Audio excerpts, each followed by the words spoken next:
পেজে কি ছবি পোস্ট করলে বেশি রিচ পাবেন নাকি ভিডিও দিলে বেশি লাভ হবে? এই কনফিউশনে কিন্তু আপনারা অনেকেই ভোগেন। আজকে খুব সহজ করে ক্লিয়ার করে দেই।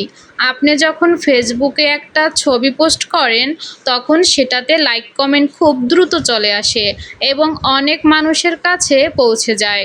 কারণ মানুষ ছবি স্ক্রল করার সময় খুব সহজেই ১ সেকেন্ডে একটা লাইক বা একটা রিঅ্যাক্ট দিয়ে চলে যেতে পারে। কিন্তু সমস্যা হলো ছবির পিছনে অডিয়েন্স বেশি সময় আটকে থাকে না।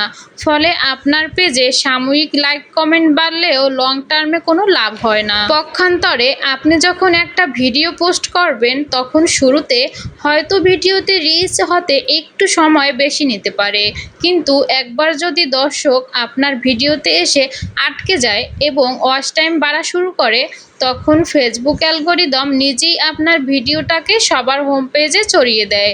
আর পেজের গ্রোথ, ফলোয়ার এবং ইনকামের আসল চাবিকাঠি কিন্তু ওই ভিডিওর রিচেই লুকিয়ে থাকে। তাই শুধু ছবি না দিয়ে নিয়মিত ভিডিও বানানোর অভ্যাস করুন। ভিডিওটি যদি ভালো লাগে অবশ্যই লাইক কমেন্ট করে যাবেন। সবাই আমার পাশে থাকবেন। আল্লাহ হাফেজ।